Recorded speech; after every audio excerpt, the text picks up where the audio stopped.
네, 잠시 후 자녀 입시 비리 혐의와 감찰 무마 혐의로 1심에서 징역 2년을 선고받은 조국 전 장관에 대한 항소심 결과가 나올 예정입니다. 조 전 장관은 1심 당시 두 개의 혐의에 대해 유죄 판결을 받은 바 있는데요. 항소심 판단의 귀추가 주목되고 있습니다. 네, 한편 오늘 오전에 수원 냉장고 영아 시신 사건에 대한 1심 재판 결과가 나왔습니다. 1심 재판부는 친모에게 징역 8년을 선고했는데요. 자세한 소식 임주혜 변호사와 짚어보도록 하겠습니다. 어서 오십시오. 네, 안녕하세요. 네, 안녕하십니까. 조금 전 2시부터 조국 전 장관에 대한 항소심 공판이 시작이 됐습니다. 저희가 이제 들어가는 모습도 보여드렸었는데 취재진의 질문에는 아무런 답을 하지 않고 그냥 빠르게 들어갔거든요.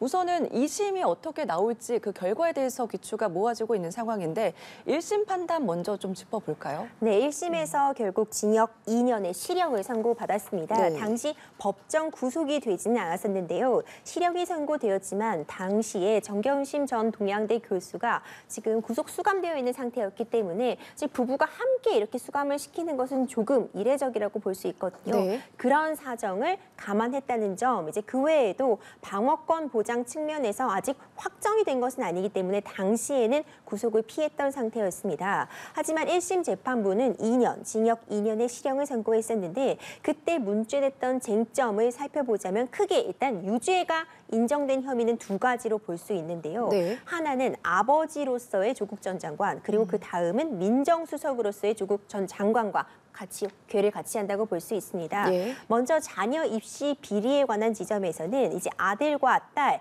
각각 이제 허위로 인턴 증명서를 작성한다거나 근무하지 않았음에도 근무한 것처럼 어떤 그 사문서를 위조했다는 그런 부분, 이런 부분들, 그리고 이제 아들의 특히 이제 대학 시험에서 오히려 이제 아들이 스스로 시험을 보게 했어야 함에도 인터넷을 통해서 시험을 보는 와중에 정경심 전 교수와 조국 전 장관이 대신 시험을 함께 봐줬다는 그런 의혹들이 제기가 되었고 대부분 이런 점들이 유죄로 이제 증거가 확실히 확인이 되어서 이런 자녀의 입시와 관련된 부분에 대해서는 이제 이 부분에 대해서 유죄, 업무 방해, 해당 학교라든가 이런 부분에 대해서 정당한 어떤 입학 사정 제도를 위반했다. 그래서 업무 방해 혐의가 인정이 되었습니다.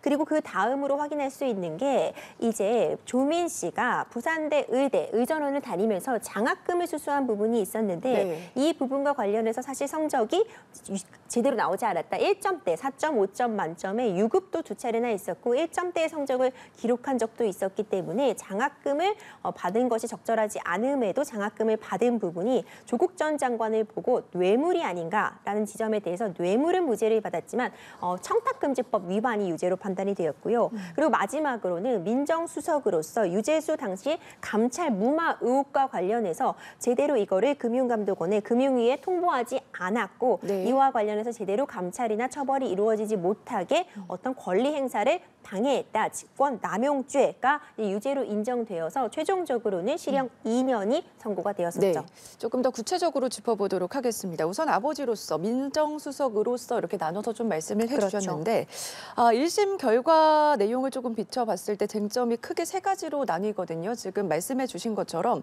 입시 비리 혐의부터 짚어보면 항소심에서는 뭐 무죄로 나올 가능성 어떻게 보세요? 네, 이제 입시 비리와 관련해서 이미 정경심 전 교수 재판에서 많은 부분이 유죄로 확인이 되었습니다. 네.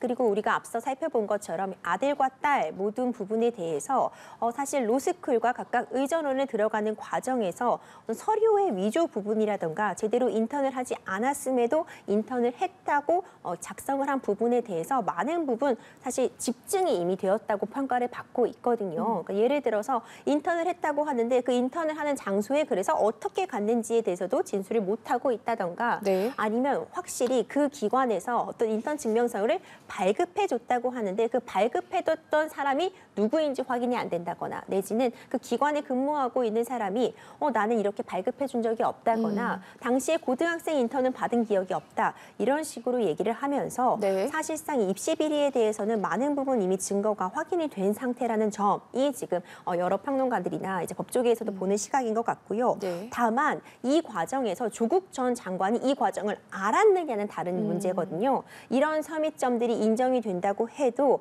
이 가족 간의 일에 대해서 조국 전 장관이 어디까지 알았느냐 이런 부분은 이런 허위에 작성된 파일들이 뭐 언제 저장이 되었는가 내지는 누구의 컴퓨터에서 작성이 되었는가 이런 부분이 함께 논의가 될 텐데 네. 이 조국 전 장관이 과연 이 모든 상황을 어디까지 알았느냐가 항소심에서 좀 중점적으로 다뤄질 부분인 것 같습니다. 네, 두 번째 쟁점이 아무래도 유재수 감찰 무마 혐의입니다. 1심에서 유죄 선고가 나지 않았습니까?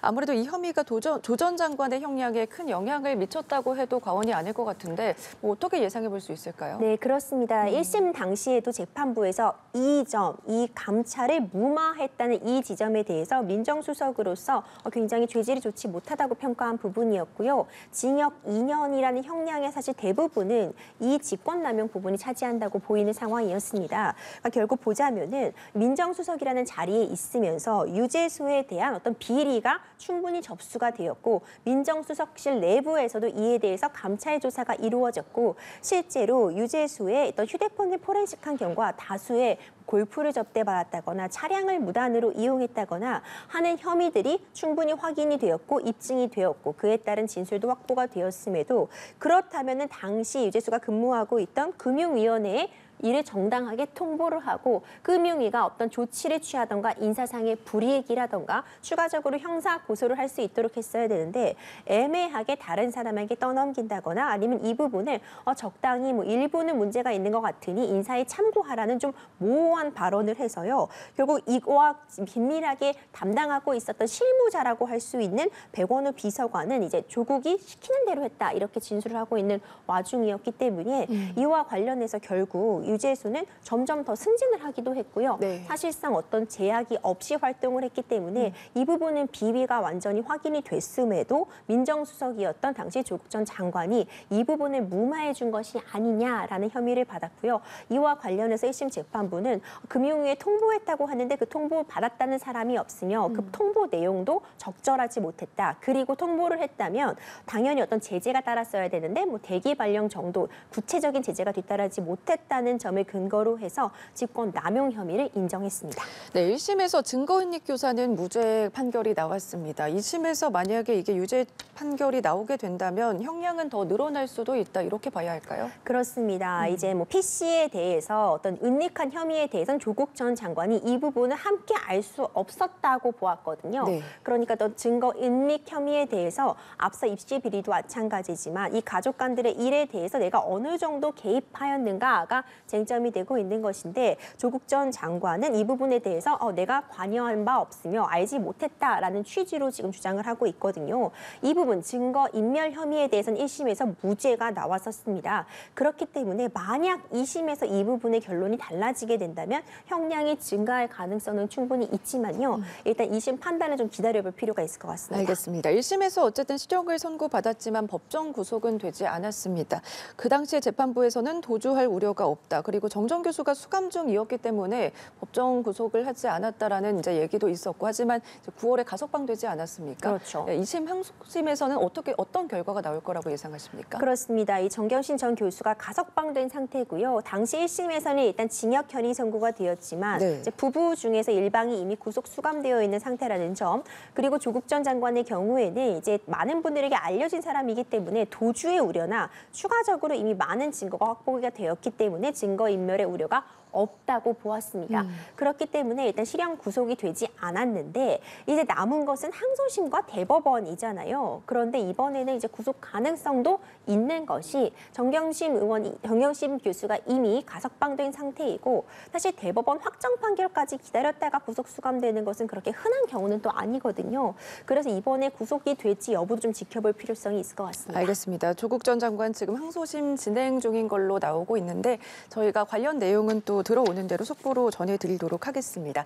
이 내용도 좀 살펴보겠습니다. 네. 오늘 오전에 수원 냉장고 영화 시신 사건에 대한 1심 재판 결과가 나왔습니다. 앞서 검찰에서는 징역 15년을 구형했었고 이제 선고 내용을 보면은 8년형이 나오지 않았습니까? 좀 내용 설명해 주시죠. 그렇습니다. 정말 많은 국민들을 충격에 빠뜨렸던 네. 그런 사건이었습니다. 2018년, 19년도에 각각 출생하자마자 본인의 아이를 목을 졸라 살해를 하고 그 시체를 냉장고에 넣어서 보관을 했던 좀 비정한 엄마라고 해야 될까요?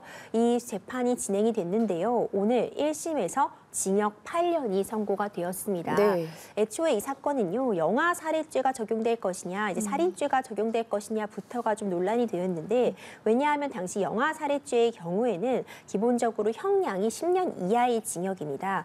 이 영아 살해죄는 이제 1950년대에 이제 신설이 된 제도인데, 왜냐하면은 영아를 지금 바로 출산한 그 산모의 상태를 고려할 때 뭐 경제적인 곤궁이나 정서적으로도 피폐한 상태에서 우발적으로 범행을 하는 경우에 이 부분을 참작해서, 그리고 예전 같은 경우에는 낙태도 안전하게 이루어지기 어렵던 그런 상황들, 사회적인 배경을 고려해서 영아 살해죄의 경우에는 일반 살인죄보다 약하게 처벌하는 그런 규정을 만들어 두었거든요. 하지만 이번 사안 같은 경우에는 출생한 지 하루가 지난 이후에 이렇게 살인 사건이 벌어졌다는 점에서 우리 재판부는 영아 살해죄라는 주장은 받아들이지 않았고요. 네. 그러니까 살인죄를 인정을 했지만 일반 살인죄보다는 형량이 좀 참작이 된 것이 요 일반 살인죄도 있지만 참작 동기에 의한 살인이나 비난 동기에 의한 살인들이 있는데요. 이번 사안 같은 경우에는 이미 세 아이를 양육하고 있고 지금 재판 당시에도 좀 다른 아이를 임신 중인 상태였습니다. 그런 사정들, 그리고 경제적인 곤궁함, 이런 부분이 어떤 형량을 정하는 데 있어서 참작할 만한 동기가 있는 살인이라고 보아서요. 네. 참작 동기가 있는 살인의 경우에는 양형 기준에 따라서 기본 형량이 4에서 6년, 가중적인 요소가 있을 때 5에서 8년을 하도록 선고를 하도록 되어 있거든요. 네. 이 양형 기준에 따라서 징역 8년이 선고된 것으로 보입니다. 네, 말씀해 주신 것처럼 1심 선고에서는 징역 8년이 선고가 됐습니다. 보니까 친부가 처벌 불원서를 제출을 했는데 이것 역시 이제 반영이 되지 않았다, 이렇게 보면 될까요? 그렇죠. 친부가 사실 이 사실을 정말 몰랐느냐, 공범이 아니냐, 이런 얘기도 계속 나오고 있었잖아요. 네. 그런데 이제 뭐 낙태를 했다고 주장을 했다, 낙태를 했다고 말해두었다, 이런 얘기도 나오고 있는데, 친부가 처벌 불원 의사를 표시했지만 친부는 사실 이 처벌을 불원한다고 할 그런 권리가 없다, 이렇게 재판부는 보았습니다. 지금 제대로 만 하루 만에 이제 생명이 달리한 이 아이들의 친부이기는 하지만 실질적으로 이들과 어떤 유대 관계가 있다고 보지 않았고요.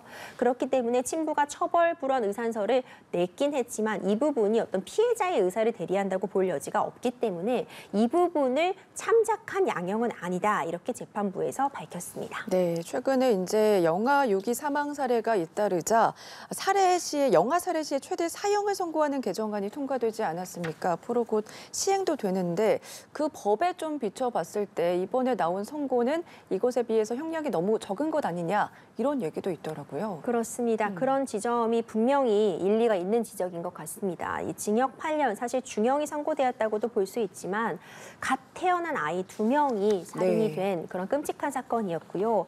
이 사건 때문에 어떤 촉발이 되어서 도화선이 되어서 지금 미출생 기록은 있지만 그 이후에 어떤 기록이 남아있지 않는 아동들에 대한 전수조사가 이루어지기도 했거든요.